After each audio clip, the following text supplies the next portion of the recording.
Today's story sounds like a movie, but it's real. It's about Nick Pope, the man who once handled UFO reports for the British government, and later became one of the most recognized faces in the UFO world. Let's get into it. Nick Pope was born in 1965 in England. Nothing about his early life hinted at aliens or UFOs. He was a normal guy. He studied, worked hard, and joined the Ministry of Defense in 1985. That job changed everything. In 1991, Pope got a strange assignment. He was sent to a small office.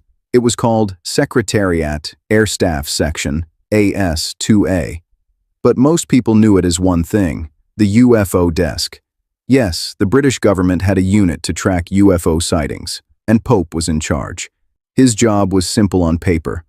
Look at reports, study the evidence, decide if any sightings posed a threat. But in reality, it was far from simple. People reported lights in the sky, fast-moving objects, things that made no sense. Some cases were easy to explain, others were not.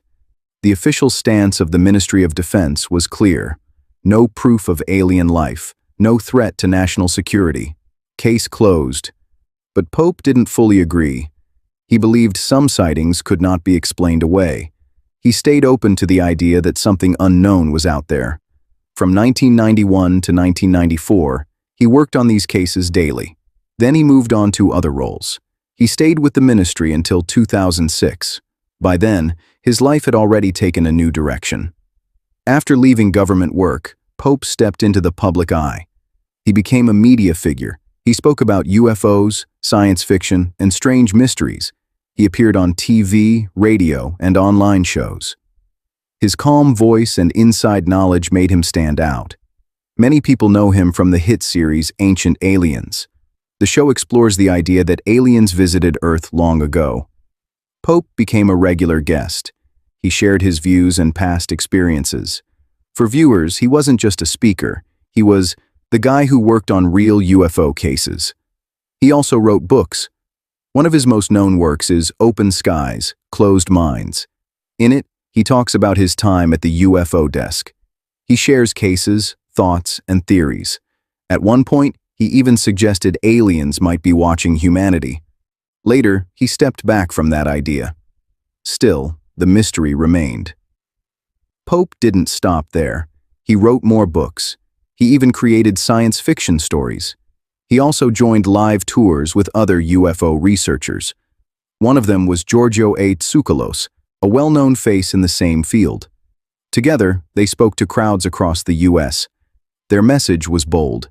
Aliens may have visited Earth long ago. Then, in early 2026, everything changed. On February 12th, Pope shared shocking news. He had stage 4 esophageal cancer. It had already spread. The news hit fans hard. He stayed open about his condition. He didn't hide it. Just weeks later, on April 6, 2026, he passed away. He was 60 years old. His wife, Elizabeth Weiss, confirmed the news. He died at home. My heart is shattered. Nick passed away this afternoon at our home. Even in the final weeks of his life, despite the pain he endured, he still found the strength to do a few interviews from home. I feel incredibly fortunate to have known and married him.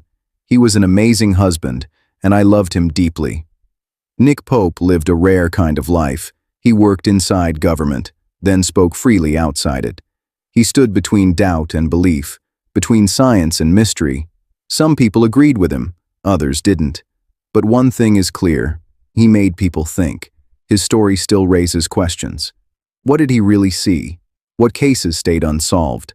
And how much do governments truly know? We may never get full answers, but Nick Pope's voice remains part of the UFO story, a bridge between official reports and public curiosity. And for many, he will always be the man who looked into the unknown and didn't look away. Subscribe to Know Your Celebrities for more untold stories.